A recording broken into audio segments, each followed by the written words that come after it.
Welcome to the Cody Leach Podcast, Episode 2.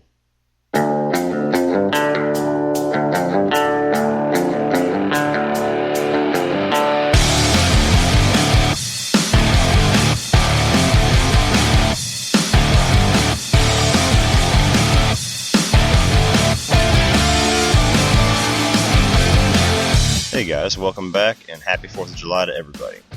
Nothing crazy going on out in the movie news world, but we got quite a few little snippets to talk about today.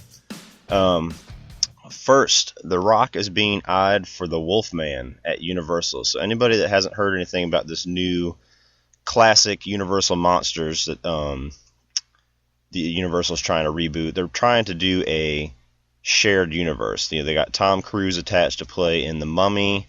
They have Johnny Depp attached to play as the Invisible Man, and now it looks like they're looking at The Rock for the Wolfman. So they're trying to everybody's trying to figure out some way that they can kind of ride on Marvel's coattails and have their own shared universe right now. You know, they're trying to do it with G.I. Joe and Transformers. They're trying to do it with Men in Black and 21 Jump Street. Just everyone's grasping for straws right now.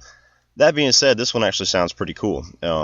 Back when I first heard it announced, it sounded like, just like I said, everybody's just kind of grasping for straws, trying to find anything to do to throw a shared universe together, but bringing back the old classic Universal monsters in a shared universe with the talent that they're attaching to it could turn out to be something pretty cool. Tom Cruise is one of those guys nowadays that really he doesn't take a whole lot of risks as far as attaching himself to something that he's not 100% sure is going to end up being something of quality.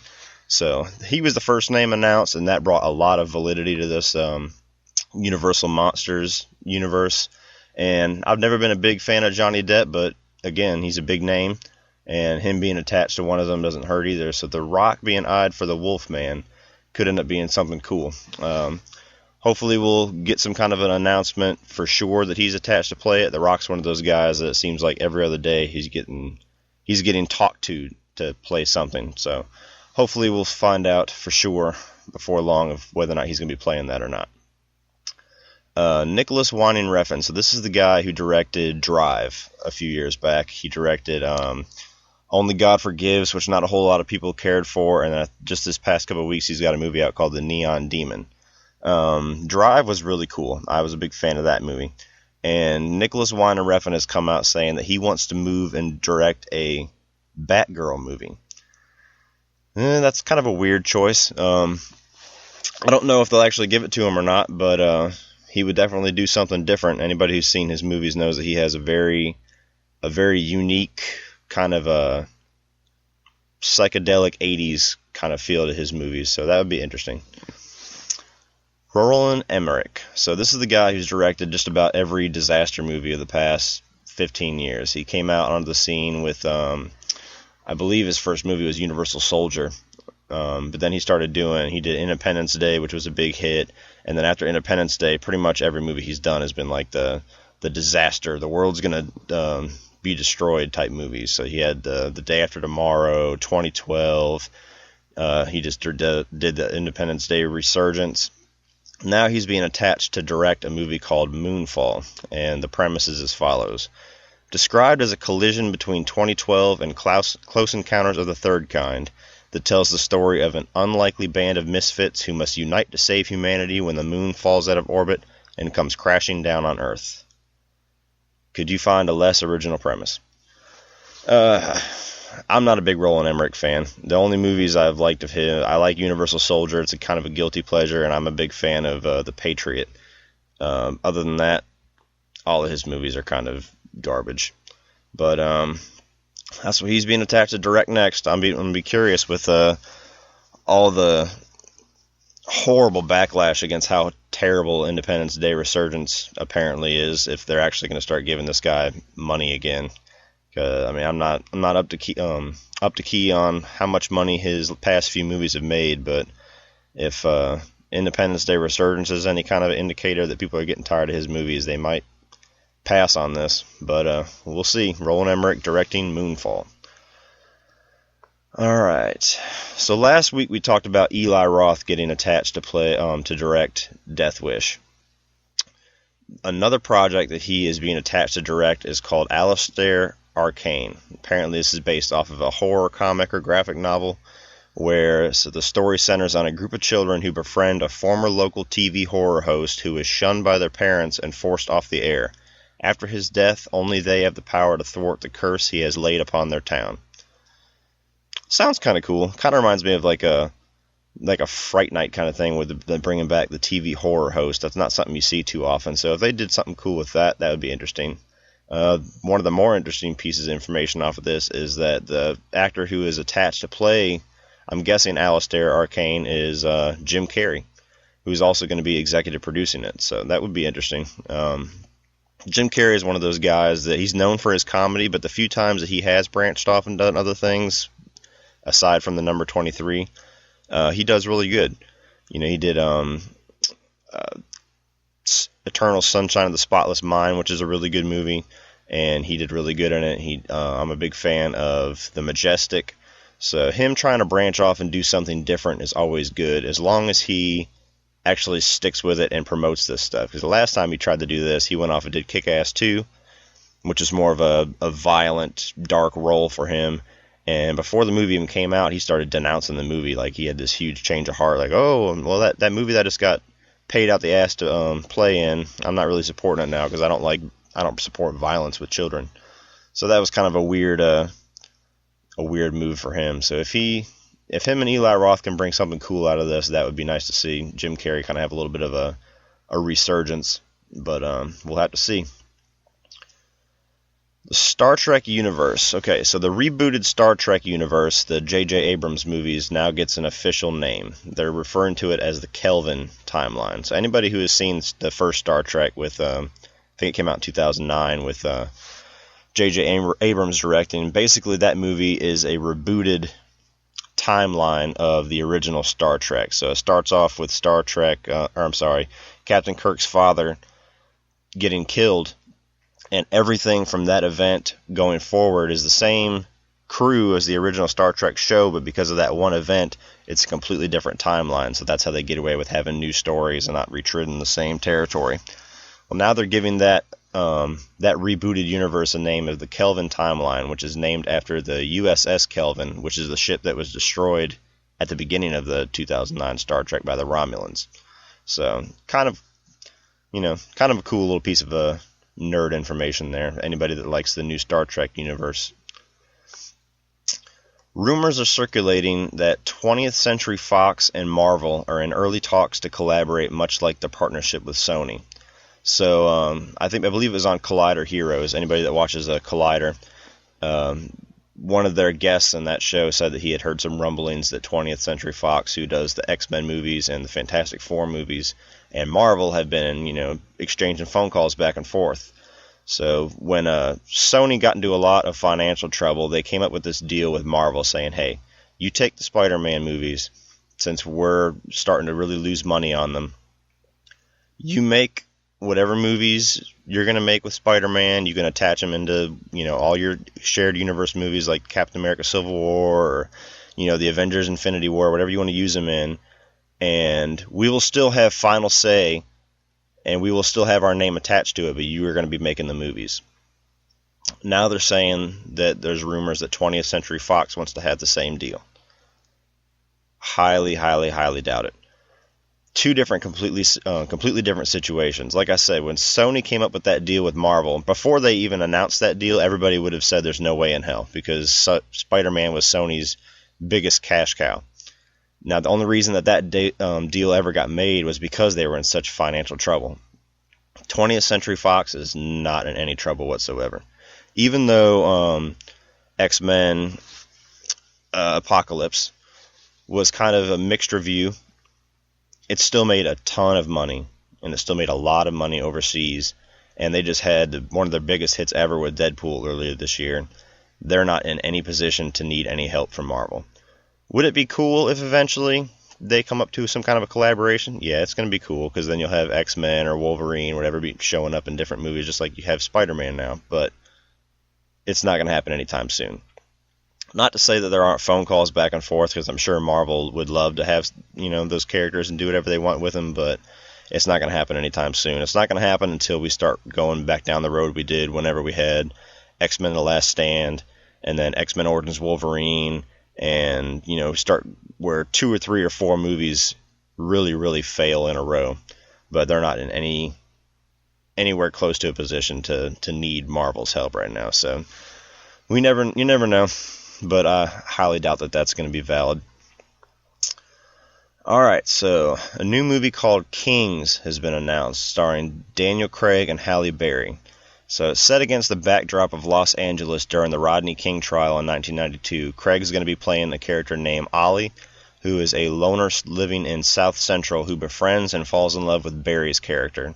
And she is a protective mother looking after her kids. So when the riots explode in LA, Craig's character has to help Halle Berry try and track down the kids from the worst of the violence as the riots spread across LA. Sounds interesting. That's kind of a role that Halle Berry has had more than a few times. It sounds a lot similar to what she did in Monsters Ball, and I'm still kind of up in the air how I feel about Daniel Craig. I loved Casino Royale, and I loved Skyfall, but anything that he's done outside of the James Bond movies with aside from Girl with the Dragon Tattoo, I haven't really loved him in. And even the James Bond movies, with this past one coming out that was garbage, all of his interviews he's just bitching and complaining and, trying to throw the role under the bus and just says that he's tired of doing it. And I always have a bad taste in my mouth for actors that just really disrespect the roles in the movies that made them who they are, because let's be honest, if Daniel Craig wasn't James Bond, we wouldn't even know who the hell he is. So even if they were, if that was a miserable role to play, which I'm sure it had its hardships, and maybe MGM wasn't very fair to him, anything like that, it always kind of grinds my gears when actors don't respect the roles that gave them their career. So we'll see. I'll have to wait till a trailer to see how I honestly feel about it. It sounds like an interesting premise. There's also, there's tons of stories that can come out of that Rodney King riot. We've seen a few of them with, Dark Blue and a couple of movies like that. But sounds interesting. We'll just have to wait for a trailer. All right, a couple little snippets of Star Wars news. So Kathleen Kennedy, who's the president of Lucasfilm, has come out in an interview and given some hints that Rogue One, which is the little side story they got coming out this Christmas, may not have that famous opening crawl. So anybody that doesn't know what I'm talking about, with the beginning of every Star Wars movie, it comes on, a Lucasfilm whenever the movie first starts, and then, the music starts, and then they have that opening credits showing kind of like a little prelude to the story, where it just kind of pans up and you read, and then that opens up the movie. So they're saying that Rogue One may not have that. It'd be pretty doubtful if they didn't do that. That's kind of like a Star Wars signature. If they did decide not to have an opening crawl, that'd be kind of a weird choice. And I don't see why they would want to do that. But we'll have to see when the movie comes out this Christmas. James Cameron was being interviewed and made a few comments on the Star Wars The Force Awakens, which is the most recent Star Wars movie directed by J.J. Abrams, came out this past Christmas. So the interviewer kept prodding him, asking for his opinion on Force Awakens, and he kind of kept sidestepping the question, and then eventually so his quotes are as follows. It says, "Well, George Lucas is a friend of mine. I don't want to say too much about the film because I also have a lot of respect for J.J. Abrams, and I want to see where they're taking it next. I have to say that I felt that George's group of 6 films had more innovative visual imagination, and this film was more of a retrenchment to things you had seen before and characters you had seen before, and it took a few baby steps forward with new characters. So for me, the jury's out." So a lot of people are jumping all over it, saying that he's slamming The Force Awakens and everything like that. I wouldn't go as far to say that. He chose his words very carefully. Obviously, since he's saying he's a friend of George Lucas, he's going to be a little bit more protective of him than he would J.J. Abrams. The way I look at these comments is this. Everybody, for the most part, loved The Force Awakens. If anybody came out with anything negative to say, it was, it had a lot of the same beats as the original Star Wars, A New Hope, as far as story. That's what they needed to do for that movie. With the prequels, everybody trashed the prequels, and everybody wanted to go back to the original Star Wars feel, the original story, the same characters. They wanted Harrison Ford back. They wanted Luke Skywalker back. They wanted Princess Leia back. So you needed to do that in that movie. If J.J. Abrams came out with The Force Awakens and he didn't have any connection to the original story, and he had all new characters and just tried to make all different ships and do his complete, original thinking, it wouldn't have been near as successful as it was, because everybody needed nostalgia with that movie. They needed to get back to the feel of the first, 4, 5, and 6, the original trilogy. And so criticizing it for that, I mean, it's valid that George Lucas may have been a little bit more innovative, but that wasn't something that J.J. Abrams did on accident. That was something that he did purposefully. And, criticizing the movie for that, you're either not really a true fan of the originals, or you're just trying to grasp for something to say negative about it. So, whatever. To each their own. I thought The Force Awakens was awesome. And like you said, I'm also want to see where they're taking it next.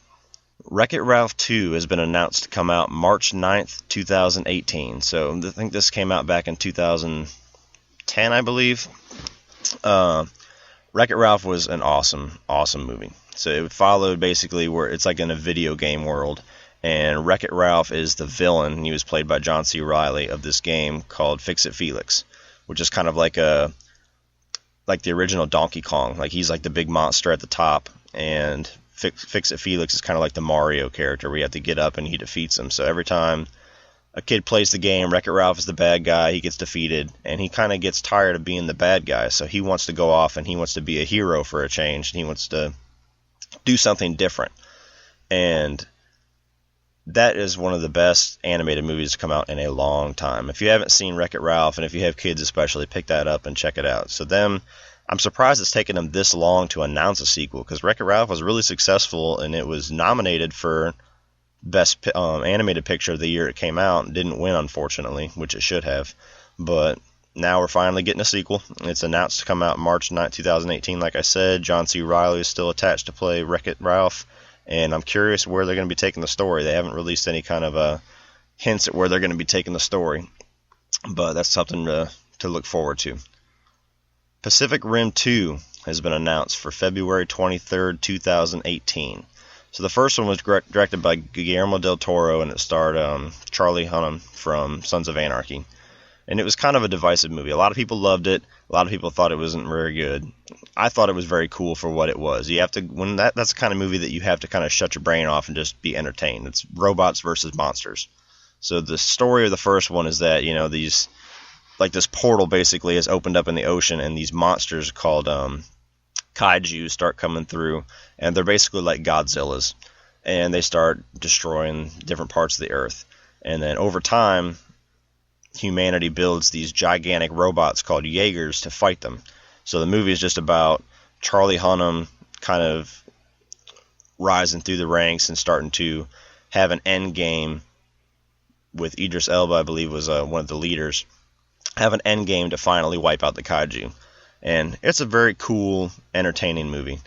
And now they've announced the sequel that Guillermo del Toro will not be back to direct. Guillermo del Toro is one of those guys that you can never truly believe if he's going to do a movie or not until he's actually on set shooting it, because about every other day he's announced to be, directing something or producing something, or he's going to do a sequel to this or a sequel to that. And for the longest time he was announced to direct the second one, but they've switched it out now, and now Stephen DeKnight, who was the showrunner for Daredevil Season 1, is going to be directing it. I'm not sure if he has any other directorial credits underneath his belt, but being the showrunner for that first Season 1 of Daredevil, it gives you a lot of credit, because that was a very cool show. And if he can have that same kind of tone and that same grittiness to this Pacific Rim 2, that might be something pretty cool to see. And they've also announced John Boyega, who was in Attack of the Block, and he was also in Star Wars The Force Awakens as Finn. He's going to be playing the main character, who is Idris Elba's son, so this is going to be set quite a few years in the future. Still waiting for more story beats to come out on what it's going to become, what the movie's going to be about, but Pacific Rim 2, February 23rd. Stephen King's It. So this is a movie that was a TV miniseries back in the 90s that I grew up with, and this was one of the only movies that could ever scare me as a kid. Now for years they've been trying to redo this movie, And this past year, it seemed like it really was the first time that it actually got some footing. Cary Fukunaga, who is the showrunner for the first season of True Detective, was announced to direct this movie. And for anybody that's seen the first season of True Detective knows that would have been, if he could have made that exact same tone and feel that he did that first season and put it into an It movie, that would have been perfect for that movie. Unfortunately, creative differences between him and the studios, he ended up parting the movie. What I originally read was that he wanted to make the movie 2 parts, and they didn't want to give him quite the budget that he wanted, so he left. Apparently, they are still keeping with the 2 parts. One will be one will be focused on the kids whenever they're first encountering this It monster, and the second will be whenever they're adults coming back to the town.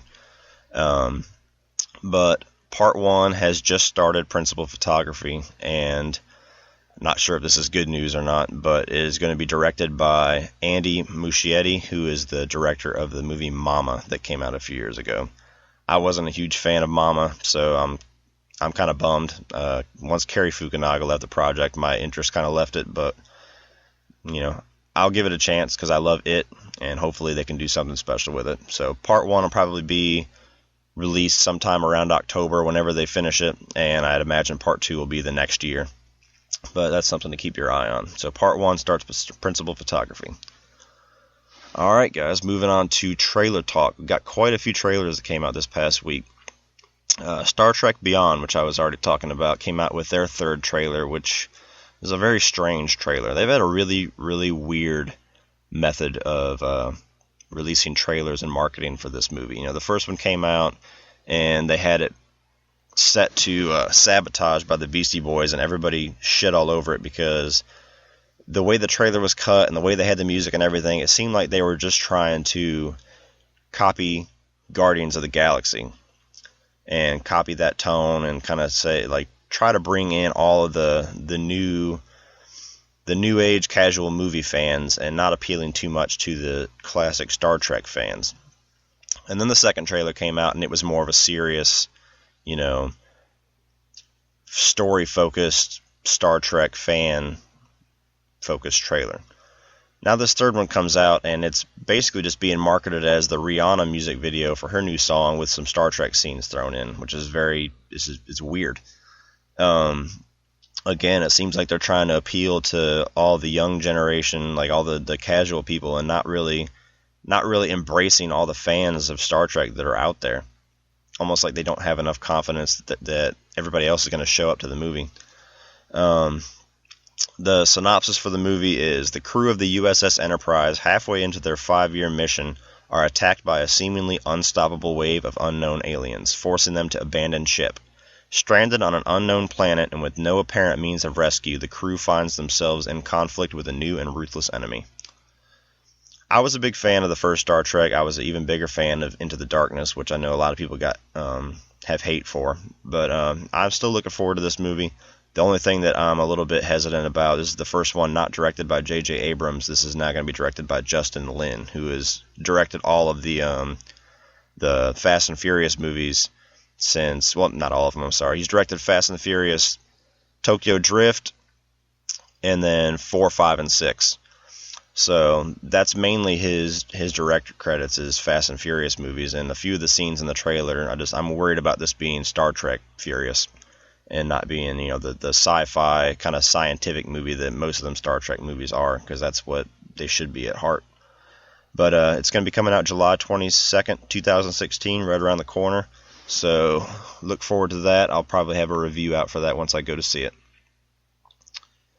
Ouija, Origin of Evil. So Ouija was a movie, there was a period of time where it seemed like all the studios were buying up a whole bunch of board game and old like Hasbro rights. You had Battleship getting bought up, Ouija, Rock'em Sock'em Robots, and Clue, and like everybody was trying to find ways to make board games into movies.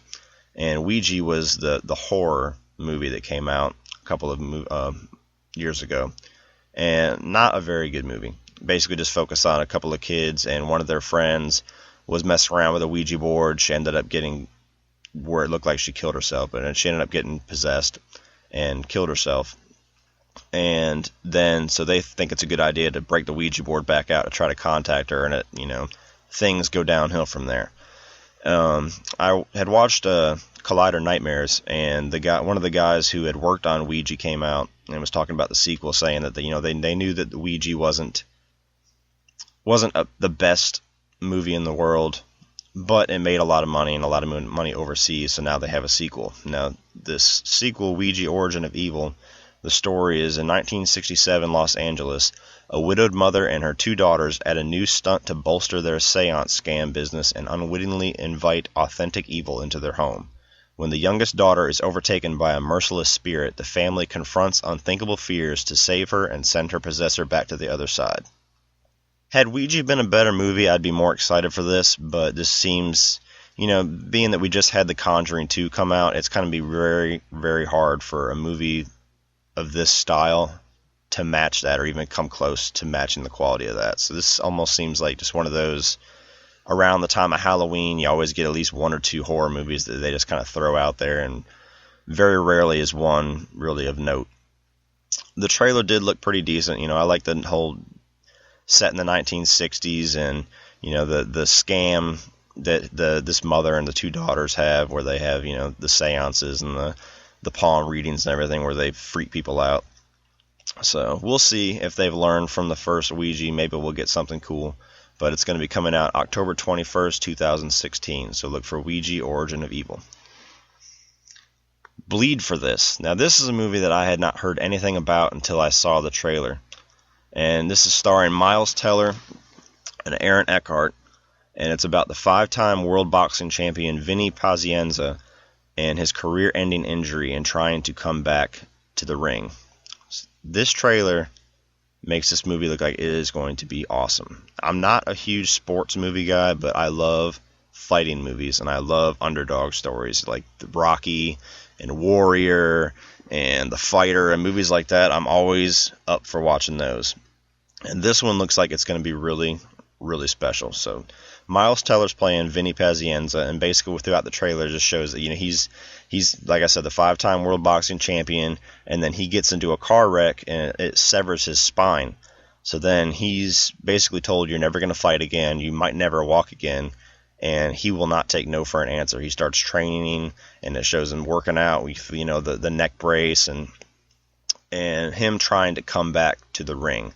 I don't know enough about the guy to know if he actually made it back to the ring. They cut the trailer in a certain way where you can't quite tell towards the end if this is footage of him coming back to the ring or just whenever he was on top before the injury. But it looks like it's going to be something really cool, and Aaron Eckhart plays his trainer. So look out for that, November 4, 2016. Looks like we might have a really good boxing movie on our hands. Why him? So this is a movie coming out this Christmas with James Franco, Bryan Cranston, who's one of my favorite actors, and Zoe Dutch. And basically, it's not the most original premise in the world, but the people involved make me interested in it. James Franco is like this multi-million-dollar internet, tycoon. Zoe Dutch is his girlfriend, and Bryan Cranston is Zoe Dutch's father. So it's kind of like a Guess Who, Meet the Parents type setup where Bryan Cranston meets James Franco, can't stand him, does not want his daughter dating him, but James Franco wants to marry her and is trying to win over Bryan Cranston, and it's like a battle of wills. The trailer looks like the movie's going to be really funny. I'm a big James Franco fan. I'm a big Bryan Cranston fan, and seeing those two kind of have a battle of wills in a comedy could be something hilarious. Or it could be something that, ends up being just where some of the funny parts were in the trailer and everything else is just kind of stale. But it looks funny to me. If you check out the trailer, you can give your opinion on it. It's going to be coming out December 25th, 2016. Bad Moms. So this is another comedy starring Mila Kunis, Kathryn Hahn, and Kristen Bell. So the synopsis is Amy Mitchell has a seemingly perfect life, a great marriage, overachieving kids, beautiful home, and a career. However, she's overworked, overcommitted, and exhausted to the point that she's about to snap. Fed up, she joins forces with 2 other overstressed moms on a quest to liberate themselves from conventional responsibilities. Going on a wild binge of long overdue freedom, fun, and self-indulgence, putting them on a collision course with PTA, Queen Bee, Gwendolyn, and her clique of devoted perfect moms. So this looks like it could be something really funny. I didn't watch the rated R trailer because they tend to give away a lot of the best jokes. But the setup sounds funny. And it's coming out July 29th, 2016. So, again, right around the corner. Hopefully we get something really special on our hands. Comedies and horror movies seem very, very hard to come across a good one anymore because they just crank out so many of them. But this looks like it could be something really funny. Now I'm going to move on to a segment of the show that I'm going to start adding once a month. The first episode of every month, I'm going to have a segment called Flashback. So this is where I'm going to take the month of the year, and I'm going to go back and I'm going to list some movies of note from 10 years ago, 20 years ago, and 30 years ago, and then talk about a few of them that I like a lot. So 10 years ago, we had Pirates of the Caribbean, Dead Man's Chest, Lady in the Water, My Super Ex-Girlfriend, and Little Miss Sunshine that all came out in July. Now, Pirates of the Caribbean Dead Man's Chest was the first sequel to the hugely, hugely successful Pirates of the Caribbean. Dead Man's Chest, to me, was the last good one. Dead Man's Chest was kind of split into two, where the second half of the story continued in Pirates of the Caribbean at World's End. I believe it was later on that year, but it might have even been the following year. The Dead Man's Chest had Davy Jones was the main antagonist, and basically it follows the story of him trying to track down Captain Jack Sparrow and take his soul. And he has this creature called the Kraken that he uses to destroy ships to find these people that he's looking for. So without giving away too much of the story, that's the basic gist of it. So Dead Man's Chest, I'm a huge fan of. It might even be my favorite over the original. But it's all, like I said as well, that's also the last good one, because at World's End was quite a big dip, and the most recent one they had on Stranger Tides or whatever was just terrible. But Dead Man's Chest, if you're a fan of the first one and you haven't seen the second one, it is worth checking out. Now, Lady in the Water I've never seen, but what's worth noting about this movie was the first of many movies that M. Night Shyamalan was just absolutely destroyed for. So M. Night Shyamalan really came onto the scene with Sixth Sense, and everybody was talking about him like he was the new Steven Spielberg. And, a lot of people don't talk about Unbreakable, but I love Unbreakable even more than The Sixth Sense. So those first two movies are damn near perfection. Signs, I'm also a gigantic fan of, and that was the last movie that, of his time of being on top. He came out with The Village. Not a lot of people like The Village. And then Lady in the Water came out, which I didn't have any interest in. And Lady in the Water apparently is absolutely just abysmal movie. But 10 years ago is when the fall of M. Night Shyamalan began. My Super Ex-Girlfriend. So this is a movie that really flew under the radar for me. I didn't see it until years later whenever I was in college. But My Super Ex-Girlfriend is one of the most unknown, hilarious movies. It stars Uma Thurman, who basically she is a Supergirl of sorts, and Luke Wilson is her boyfriend. And as their relationship starts to take a turn for the worst, she becomes like a really psycho stalker ex-girlfriend who has superpowers. So if that sounds funny to you, definitely go check it out. It's a very underrated comedy, and it's a lot of fun. And Little Miss Sunshine is a movie that, again, I didn't see until years afterwards. But basically it follows Abigail Breslin trying to get to this talent show, and her wacky, crazy family in this little tiny van trying to go across country to this talent show. It stars Greg Kinnear. One of the first roles you really saw Steve Carell play kind of a darker role where he's kind of a suicidal guy. And a few other actors that you'll recognize. But it is a cute little movie to check out. If nothing else, just to see Steve Carell do something different. But that's a good one. 20 years ago this month, the biggest one, being that it's 4th of July weekend, is obviously Independence Day. The Frighteners, Phenomenon, and Multiplicity. Now, Independence Day, everybody knows. The big disaster, aliens coming down to Earth to destroy us all movie. It still holds up being it's kind of a fun, turn your brain off movie. And they tried to recreate that with this second one, but apparently they failed miserably. The Frighteners is another one of those movies I don't hear too many people talk about, but this was directed by Peter Jackson before he got into the Lord of the Rings movies, and it starred Michael J. Fox. And this is a very, very cool, fun horror comedy. The Frighteners basically follows Michael J. Fox. He's kind of like a medium, and he has this scam where he's friends with these ghosts, and he has the ghosts go to people's house and start, creating paranormal activity, and they freak out and they look up, in the yellow pages, and they call him, and he comes and, bullshits them, like he expels the ghosts out of their house, takes their money, and then he moves on. So, and then he starts having a interaction with a really sinister spirit. So if you're a big fan of Michael J. Fox, if you like kind of the goofy horror comedy genre, The Frighteners is one of the best ones out there. Definitely check that one out. Phenomenons is a good little, romantic dramedy with John Travolta, where he gets hit with this light and he starts having these supernatural powers.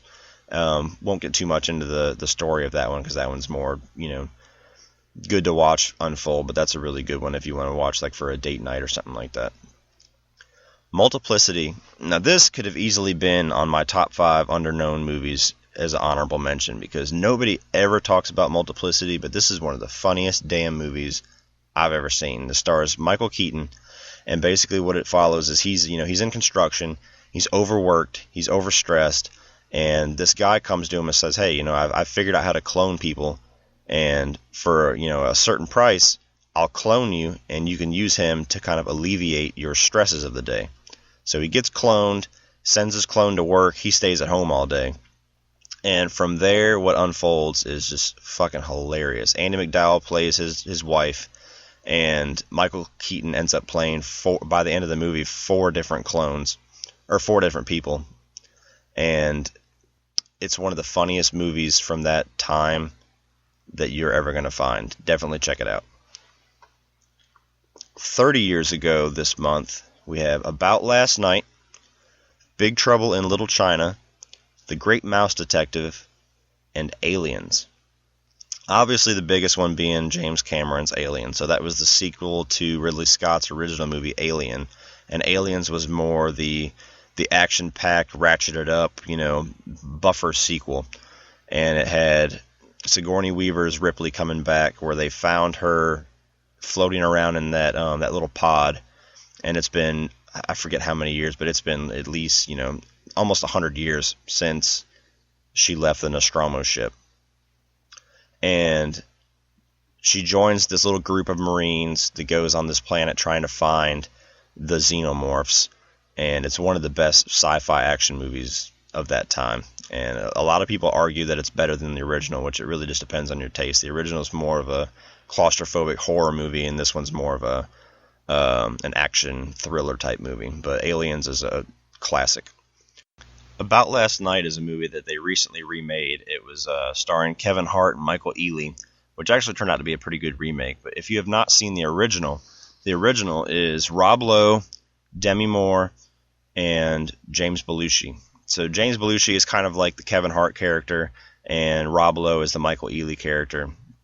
And it's basically about Rob Lowe and Demi Moore hooking up for a one-night stand, and then after that, trying to turn that one-night stand into a relationship. It's a really good classic dramedy. John Carpenter's Big Trouble in Little China is a huge cult classic hit. I have not seen this movie in a very, very long time, but a lot of people really love this one. A lot of people hold this as his best movie. It stars Kurt Russell, and it's kind of a wacky mesh between like an 80s kind of an action movie and a kung fu movie. It's very, very unique, and like I said, if you're a big John Carpenter fan and haven't seen that one, it is worth checking out. Now, The Great Mouse Detective is a movie that I have not seen since I was a kid, but I remember when I was young, I watched it all the time. I wore that VHS tape out.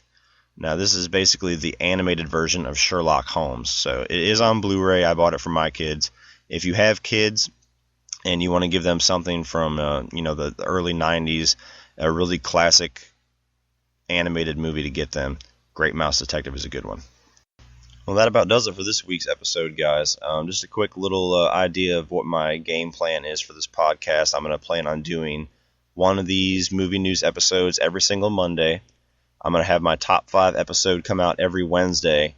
And I'm still trying to lock down an idea for a Friday show. I'm tossing around a few ideas. I have an idea of something that I'm going to call Off the Shelves, where when I go out and I buy movies like on Blu-ray or DVD, I'll kind of put together a couple of mini reviews for those, talking about, some of that week's releases, or even some releases that's been out for a while that I just got a hold of. That way I can talk about a lot of older movies that I don't get a chance to talk about as much. So that's one idea. I'm still kicking around maybe of doing like a video game show, but there's not enough that I play to hold a weekly show, but that might be something I do once a month. And I'm also open to anybody else's ideas. So like I said, when I post these at the end of the show, I'd like to do some viewer questions and things like that once I start getting some in. But if you guys have any ideas, or if you have anything that you'd like me to talk about, feel free to post them in the comments section. But thanks for coming back, guys. This has been episode 2, and I will see you in a few days.